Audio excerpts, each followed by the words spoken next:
अब स्टार्ट करते हैं क्वेश्चंस। जो आपकी बुकलेट में क्वेश्चन दिए हुए हैं ना, पहले क्वेश्चंस तो इजी है भाई, पढ़ के कर लोगे। लेकिन the most important thing that you people need to learn is the approach, how to approach. कोई एक क्वेश्चन दिया हुआ है, फॉर एग्जाम्पल 24 निकालो, पेज 44 पे एग्जाम्पल 24 जो दिया हुआ है वो काफी टेक्निकल क्वेश्चन है। इसको आप अगर स्टार्टिंग से प्रोसीड करो ना, कभी नहीं बन पाएगा आपको। कुछ फंडे बताता हूँ। हमारे टाइम पे कॉम्प्रिहेंशन आया था, सॉल्ट एनालिसिस का एक बहुत ही फाड़ू कॉम्प्रिहेंशन आया था। उसको अगर मैं पहले क्वेश्चन से स्टार्ट किया होता, I would never have completed. मुझे पता है, I was sure of that कि अगर मैं उसको पहले क्वेश्चन से स्टार्ट करता, उसको मैं कंप्लीट ही नहीं कर सकता था। मेरा रैंक इतना अच्छा कभी आया नहीं होता। मैंने उसी टाइम पे एक तिकड़म बढ़ाई। मैंने सोचा वो तिकड़म ये थी कि मैं उसको स्टार्ट करूंगा नीचे से।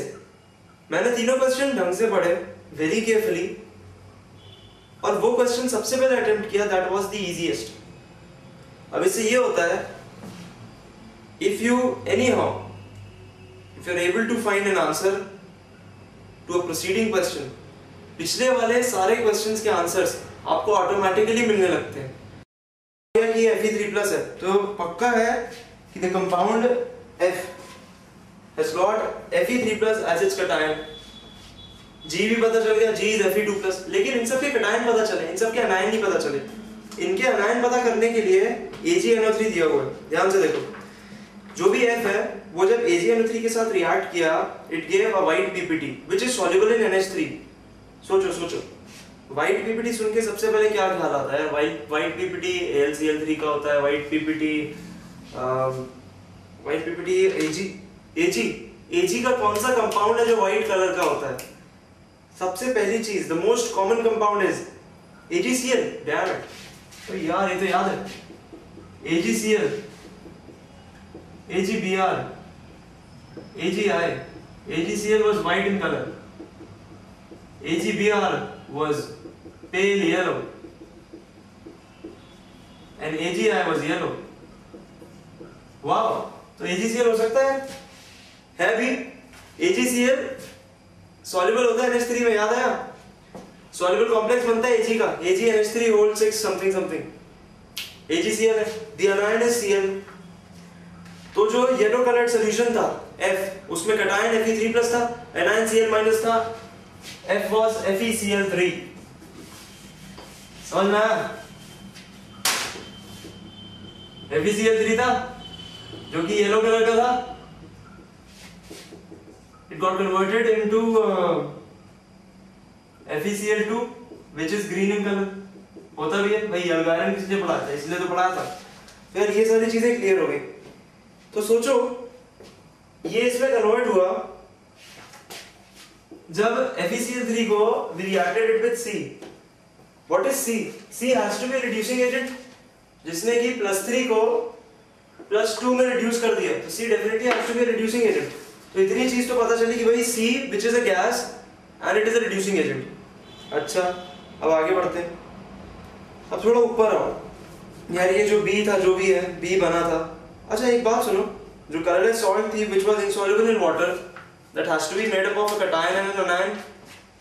Let us assume वो कुछ भी है, मान लो वो colourless salt A is MX। Let us assume it is MX। अब हुआ ये कि MX when it reacts with dilute H2SO4 it has to give a sulfate।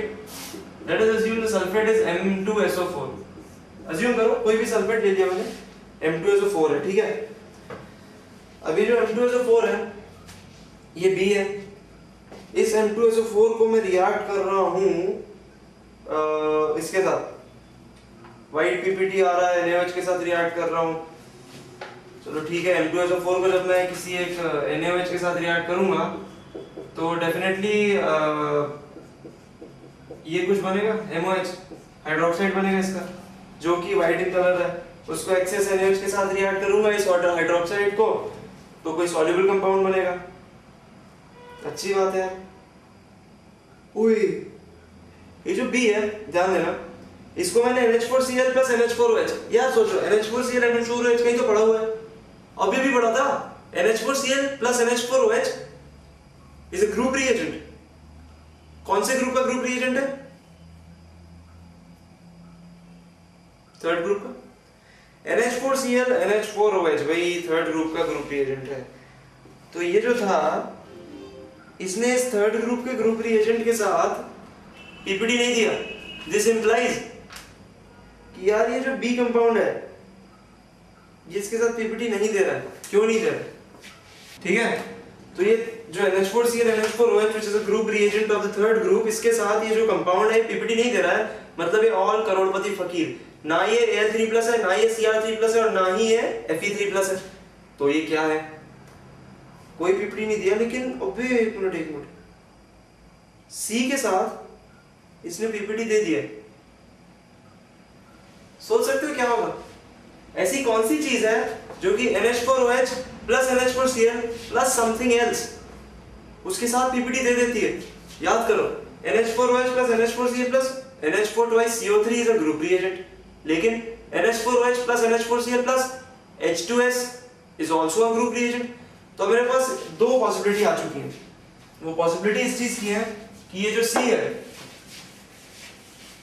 either it is NH4 twice CO3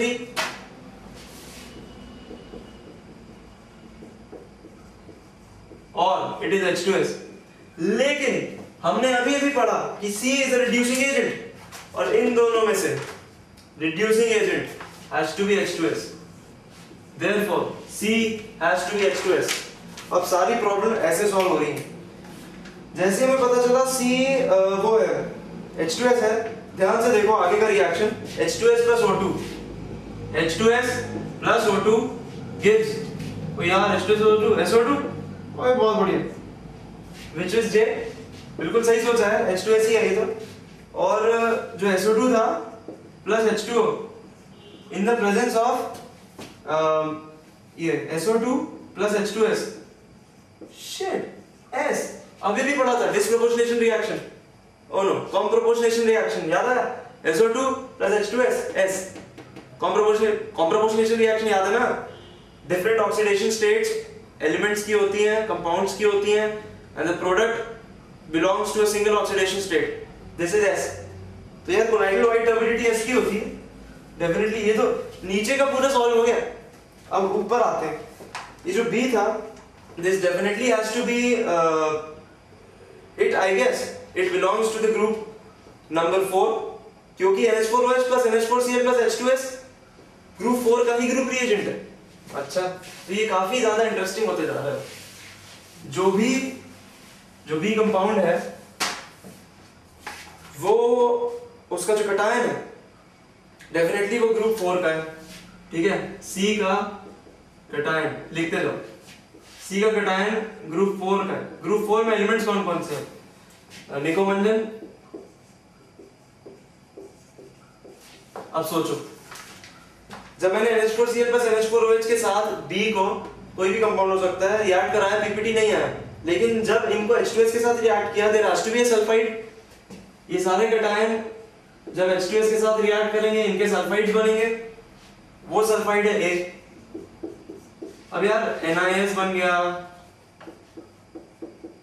COS बन गया, MnS बन गया, ZnS बन गया, इनमें से क्या होगा? समझ में नहीं आ रहा है यार, बिल्कुल समझ में नहीं आ रहा है कि इसका आंसर क्या होगा। अभी तक कुछ भी चीज स्ट्राइक नहीं की है। एक minute, just a minute. First time पढ़ो इसकी। जो सॉल्ट दिया हुआ है that is insoluble in water, definitely चारों इनसॉल्युबल है क्योंकि ये पीपीटी है, लेकिन वो कलरलेस है। Colourless, NiS COS is black in color, MnS is buff colored, and ZnS is white in color. Sometimes white is also written as colorless. B, A, this is A, ZnS। सारी चीजें solve हो चुकी हैं। अगर A ZnS है, मतलब ZnS plus dilute H2SO4 क्या देगा? ZnSO4 plus H2S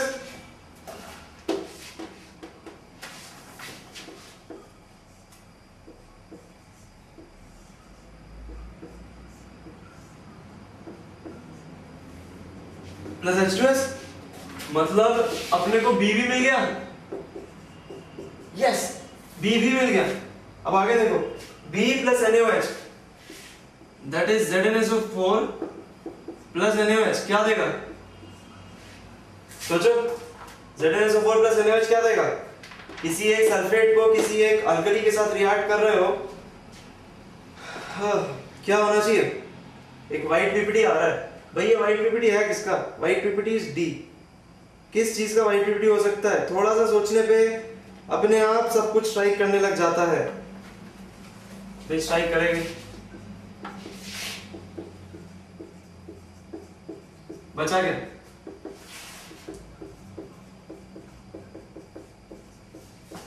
ZnOH volt wise, ओए ZnOH वोल्ट वाइज आ गया, white in colour, ZnOH volt wise, this is D. ZnOH volt wise को इन्होंने एक्सेस NaOH के साथ रिएक्ट किया। ओके, ये तो पढ़ा था यार, ये तो पढ़ा था। Na2ZnO2 बनता है ना, soluble complex of Na2ZnO2। Yes, this is E। Na2ZnO2 को इन्होंने फिर से C के साथ रिएक्ट किया। What is C? C is a gas, C is H2S। क्या बनेगा? सॉल्युबल कॉम्प्लेक्स को दिया तो हुआ है व्हाइट पीपीटी, देखा? इन्होंने खुद काफी जगहों पे इसका यूज किया है। A को ऊपर कलरलेस सॉल्ट लिखा है, नीचे व्हाइट पीपीटी लिखा है। A तो A होता है, दो चीजों के कैसे, दो कलर कैसे लिख सकते हो? तो this is understood that white is sometimes known as colourless. तो ये पूरा हुआ, ऐसी अप्रोच है भाई। ऊपर से जाओगे कुछ नहीं बनेगा, यहां से जाओ, नीचे से जाओ, सब कुछ बनेगा। ठीक है, करते हैं एग्जांपल नंबर 23। अभी जो एग्जांपल 23 है इसको अपन भी टिकड़म बढ़ाते हैं। इसमें भी पहला स्टेटमेंट पढ़िए, black coloured insoluble in H2O, black coloured solid है जो कि डाइल्यूट HNO3 में डिसॉल्व नहीं होता है और एक्वा रीजन में डिसॉल्व हो जाता है। क्या पता, कोई होगा भाई, हमें नहीं पता अभी तो। लेकिन ये जो B फॉर्म करता है फिर डिसॉल्व होके, ये B जो है वो येलो पीपीटी देता है NaOH के साथ। अच्छा, B also gives orange PPT with Ki। अच्छा, D dissolves in excess of Ki forming E। E gives brown PPT with NH4 plus salt in the presence of NaOH। Oh wow sir, कोई एक ऐसी चीज जो कि NH4 plus के साथ ammonium cation के साथ रिएक्ट कर रही है in the presence of basic medium, कुछ याद आया? वो भी ब्राउन कलर दे रही है। This has to be Nessler's reagent sir, ये Nessler's reagent है। और यहाँ पे होता है K2HgI4। तो अपने को क्या मिल गया? E मिल चुका है, which is Nessler's reagent। अच्छा, अब पीछे जाओ। You know, this is what I would like to tell all of you, कि ये बीच में कहीं पे भी आपको समझ में आया ना, उसके ऊपर जाओ, थोड़ा उसके नीचे जाओ। आपको पता है जेई के क्वेश्चंस कैसे बनते हैं? कोई भी बंदा क्वेश्चन ऐसे नहीं बनाता कि जैसे इसमें दिया है ना, किसी भी बंदे ने ऐसा नहीं सोचा हो कि black coloured PPT, black coloured solid को लो, उसको वो डिसॉल्व नहीं होता, ऐसा ऐसा कुछ नहीं। हमेशा क्वेश्चन बीच से स्टार्ट होता है। एक कोई कॉन्सेप्ट आया यहाँ बीच में, इधर रखा कॉन्सेप्ट को, उससे थोड़ा सा ऊपर गए, उससे थोड़ा सा नीचे गए और एक क्वेश्चन तैयार हो गया। तो अपने को भी वैसे ही करना है भाई, अपन कम दिमाग वाले थोड़ी ना। If you want to get qualified, if you want to get selected, हमें भी उनकी तरह सोचना होगा। वी जस्ट वांट, हमें चाहिए कि हम उनकी तरह सोचें। तो सोचो, बीच से स्टार्ट करो। यहाँ पे अपने को E पता चल गया क्या है। अभी अब देखो क्या हुआ कि जो D था वो एक्सेस ऑफ Ki में डिसॉल्व होके E बना। तो यार एक्सेस ऑफ Ki में अभी अभी पढ़ा था क्या चीज डिसॉल्व होके K2HgI4 बनी है? HgI2, याद आया? अभी जो HgI2 है ये मुझे डेफिनेटली पता चल गया D, और इससे भी कंफर्म हो गया कि इसका कलर ऑरेंज है, that is scarlet red. Booklet में ऑरेंज दिया हुआ है, scarlet red can even be called orange. तो ये कंफर्म हो गया कि D पक्का HgI2 ही है। अच्छा, अब D HgI2 है तो B also gives orange PPT D with Ki।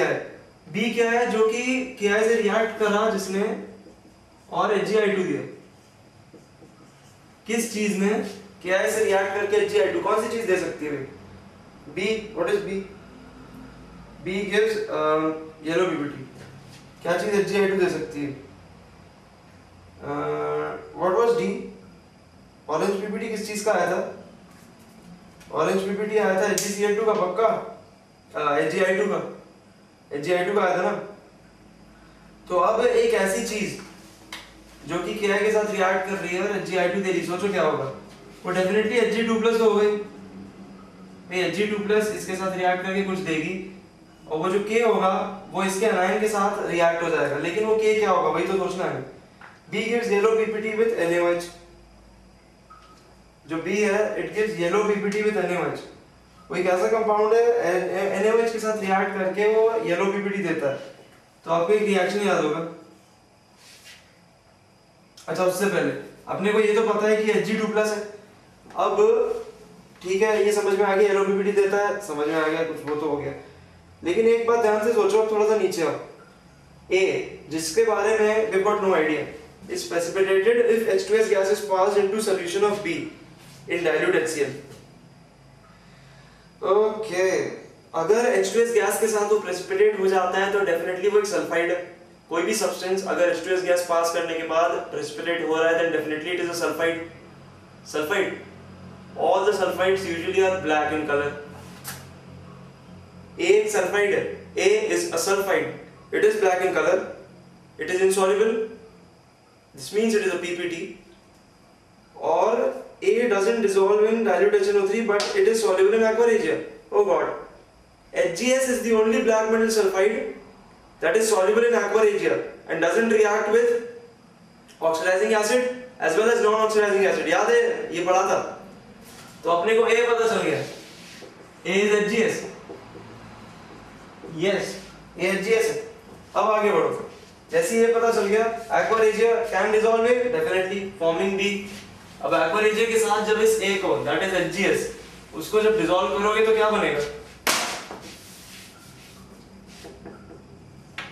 What is aqua regia?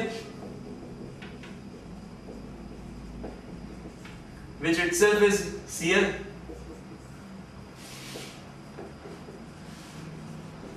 Definitely HgCl2 बन गया। Aqua regia can dissolve it forming B.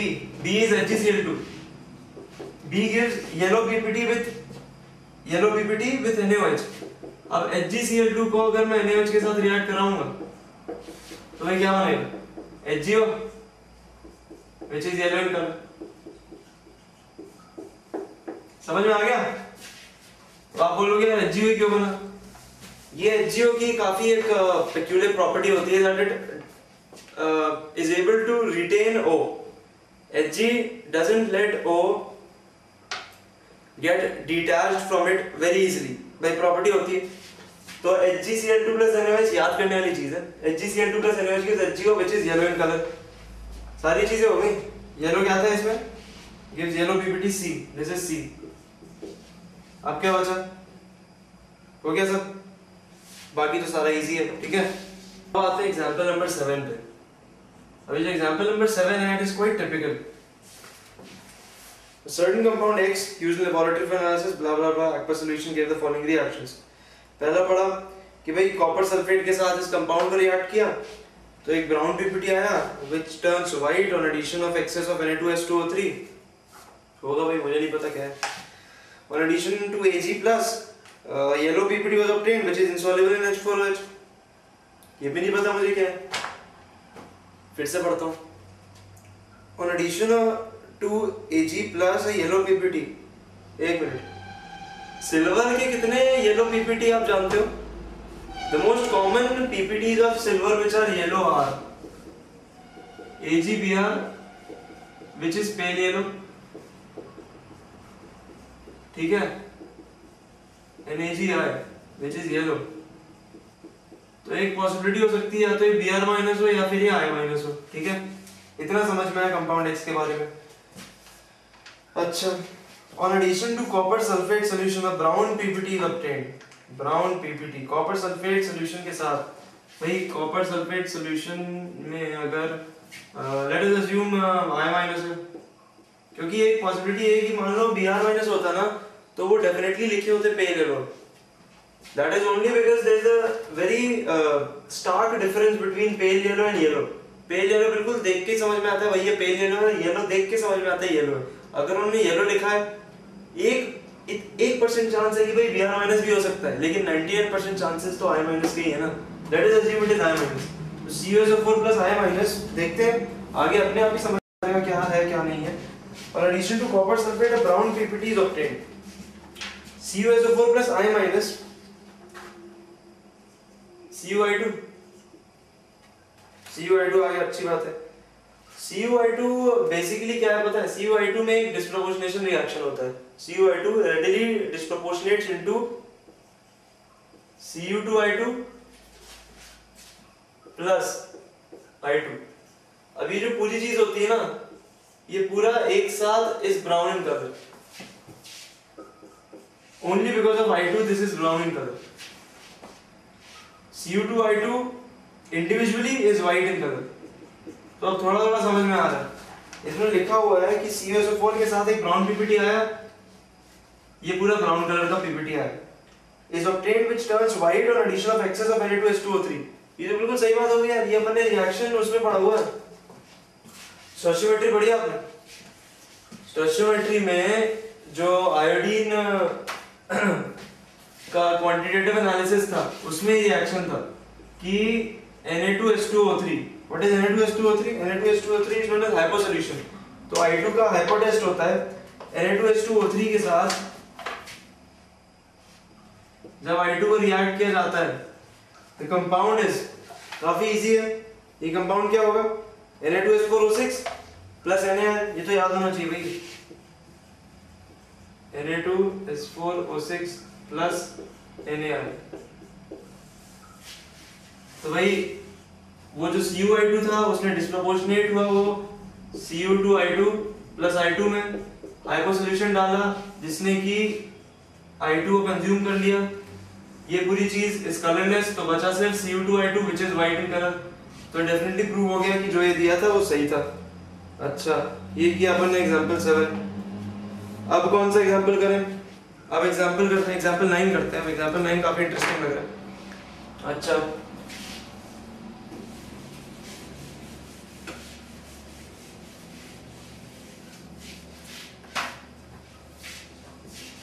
Example 9 क्या है? एक मेटल है जिसके दो ओर है A1 A2. A1 का कैल्सिनेशन करते हैं. इसका मतलब ये तो समझ में आ गया कि A1 एक कार्बोनेट है. अच्छा, अब A2 है. A2 की रोस्टिंग कर रहे हैं, मतलब A2 is definitely a sulphide, no doubt. अब सोचो, A2 की रोस्टिंग की और गैस क्या निकली? रोस्टिंग करके गैस क्या निकलती है? Obviously SO2. कभी भी किसी चीज की रोस्टिंग करोगे तो गैस क्या निकलेगी? SO2. तो SO2 G तो समझ में आ गया भाई, SO2 है. ठीक है. वो मेटल M क्या निकला मुझे नहीं पता. G है K2Cr2O7, एसिडिफाइड K2Cr2O7 के साथ ग्रीन सॉल्यूशन देती है. भाई दो गैसेस ही हैं जो एसिडिफाइड K2Cr2O7 को ग्रीन कलर में चेंज कर देती है. तो उस गैसेस का SO2 या H2S. तो यार अभी तो कंफर्म हो चुका है इट इज SO2, क्योंकि रोस्टिंग में SO2 गैस ही इवॉल्व होती है. अच्छा, रोस्टिंग में एक और चीज होती है. इफ यू गाइस नोटिस्ड कि वो जब किसी सल्फाइड को आप रोस्ट करते हो, रोस्टिंग बेसिकली मींस O2 के साथ रिएक्ट करना. तो let us assume there is metal sulphide M2S. उसे रोस्ट किया, एक मेटल ऑक्साइड होता है प्लस SO2. तो ये मेटल ऑक्साइड है. यहाँ पे जो लिखा हुआ है ना, रोस्टिंग के बाद जो मेटल M दिया हुआ है, that is actually the metal oxide. ठीक है. अच्छा, अब ये मेटल ऑक्साइड है तो अब क्या करूं? कैल्सिनेशन में इसका कैल्सिनेशन हुआ है, ब्लैक पीपीटी आया प्लस CO2 प्लस H2. अब वो ब्लैक पीपीटी क्या होगा यार? कोई डेफिनेटली कोई ऑक्साइड ही होगा. और क्या हो सकता है? किसी कार्बोनेट के कैल्सिनेशन में एक ऑक्साइड तो हमेशा मिलता ही मिलता है. तो that black PPT is of an oxide. अभी तक ये समझ में आया कि ब्लैक पीपीटी इज ऑक्साइड का है. A1 को अच्छा इसने KI और HCl के साथ भी रिएक्ट किया है. तो सबसे पहले अपन देखते हैं कि यार ये डायरेक्टली अपने को कभी नहीं बन सकता. अपने को थोड़ा सोचना पड़ेगा. अपने को ये सोचना पड़ेगा कि कौन सा ऐसा मेटल है जिसका और एक कार्बोनेट भी है और एक सल्फाइड भी है। इसके लिए ढंग से आपको मेटलर्जी आनी चाहिए, ढंग से आपको सबके ओर्स आने चाहिए। तो डेफिनेटली ये देखते ही समझ में आ जाता है कि यार एक ही ऐसा मेटल है जिसका कि एक कार्बोनेट है और एक सल्फाइड है, that is copper. Copper carbonate exists as CuCO3.CuOH voltoise which is commonly known as malachite और Cu2S which is commonly known as silver copper clans।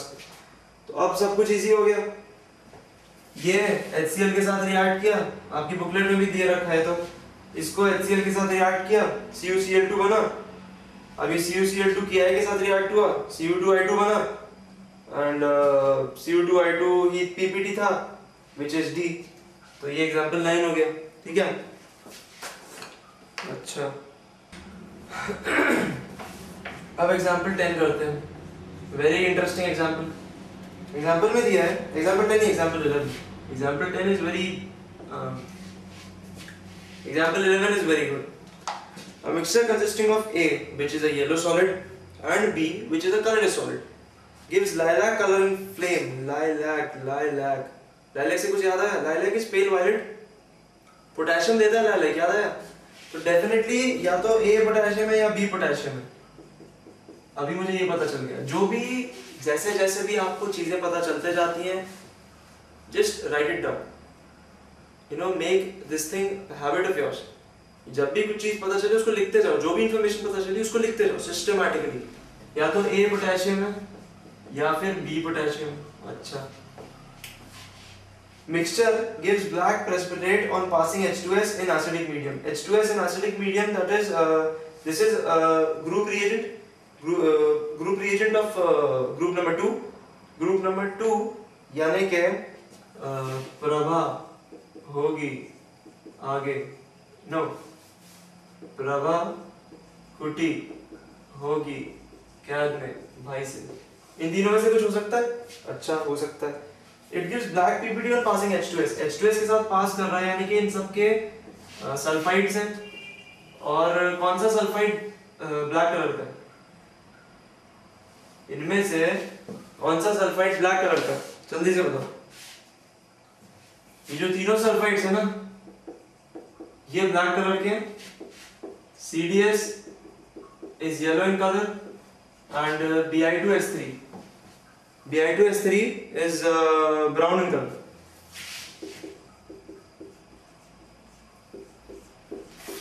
इन तीनों में से कुछ है। This implies कि या तो, अब मुझे क्या पता चल गया, या तो A Pb2+ A या B, कुछ भी हो सकता है।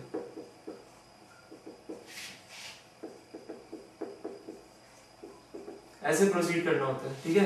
ये हो गया, अभी तक कुछ कंफर्म नहीं हुआ। अच्छा, अब देखो C is soluble in aqua regia। No C is soluble in aqua regia। सबसे पहली चीज जो कि दिमाग में आनी चाहिए जब कोई aqua regia का नाम ले, इतनी बार पढ़ा चुका हूं, अगर कोई कहे this precipitate is soluble in aqua regia, सबसे पहली चीज दिमाग में आनी चाहिए HGS। It is the only black metal sulfide which is soluble in aqua regia। HGS आ गया। अब मुझे पता है या तो A K+ है Hg2+ है या B K+ है Hg2+ है। इतनी बातें मुझे समझ में आ चुकी है, ठीक है। आगे बढ़ते हैं। C is soluble in aqua regia and on adding SnCl2 it gives white PPT। On adding SnCl2, what do you mean? SnCl2 याद है, it is the strongest reducing agent। तो आप जब इसमें SnCl2 ऐड करते हो तो डेफिनेटली कुछ मिलना चाहिए। तो क्या है देखते हैं। SnCl2 के मिलने पर एक व्हाइट पीपीटी आता है। अब Hg का कौन सा व्हाइट पीपीटी आप जानते हो? अभी तक कुछ दिमाग में नहीं आ रहा, अच्छी बात है, कुछ दिमाग में नहीं आ रहा है, लेकिन कोई ना कोई व्हाइट पीपीटी है। अब उसका नेक्स्ट स्टेटमेंट क्या है? वही कहता है कि it gives white PPT which finally turns to greyish black PPT. Greyish black PPT, ओए एक मिनट, Hg is grayish black, no? Hg metal is grayish black in color। यानी कि वो व्हाइट पीपीटी क्या होना चाहिए, आप सोचो खुद। SnCl2 के साथ रिएक्ट कर रहा है, तो कोई भी चीज SnCl2 के साथ रिएक्ट कर रही होगी SnCl2 तो अपना SnCl4 में तो चेंज हो ही रहा होगा, है ना। अच्छा, द वाइट पीपीटी क्या बोलते हो, कुछ समझ में नहीं आ रहा, चलो कुछ समझ में नहीं आ रहा, आगे बढ़ते हैं। नेक्स्ट पेज पे दिया हुआ है the white PPT on treatment with NH4OH gives a brown PPT. ऐसी कौन सी चीज है, ऐसा कौन सा Hg का पीपीटी है जो कि NH4OH के साथ रिएक्ट करके एक ब्राउन पीपीटी देता है। तो यार ये याद करने वाली चीज है, NH4OH के साथ एक ऐसा वाइट पीपीटी है which is Hg2Cl2 which reacts and it gives brown PPT.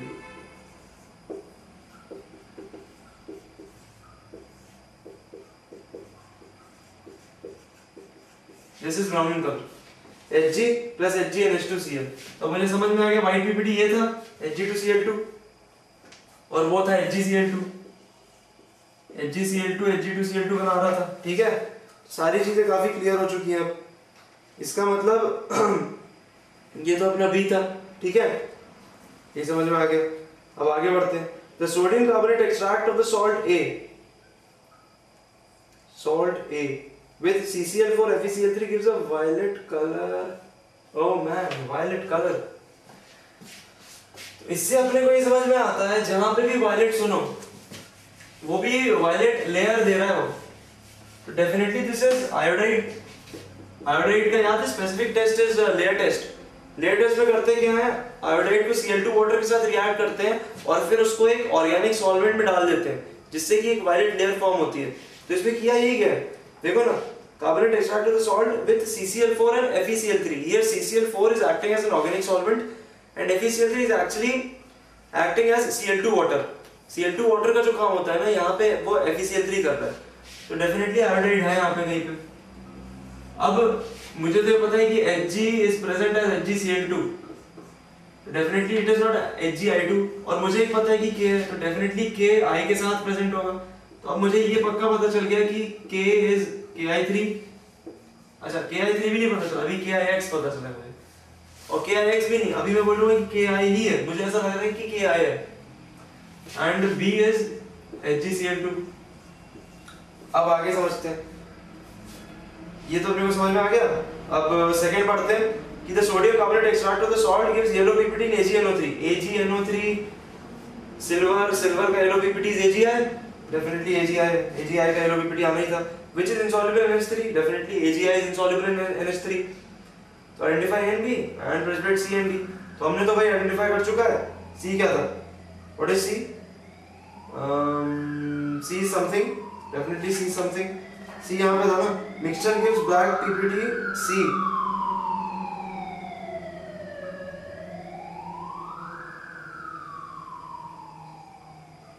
mixture gives black PPT C, black PPT was HGS, तो C है, and what is D? D था C soluble and which finally turns to grayish black PPT D, D was Hg। तो ये पूरा final हो गया, लेकिन अभी भी ये कंफ्यूजन है यार। ये जो A था ना, A was a yellow solid and Ki का कलर येलो तो नहीं होता है, तो इससे समझ में आता है कि यार A is not Ki, it is Ki3 because Ki3 is yellow in color। समझ में आ गया। तो यहाँ पे खत्म होते हैं हमारे सारे एग्जाम्पल्स और यहाँ पे खत्म होता है अपना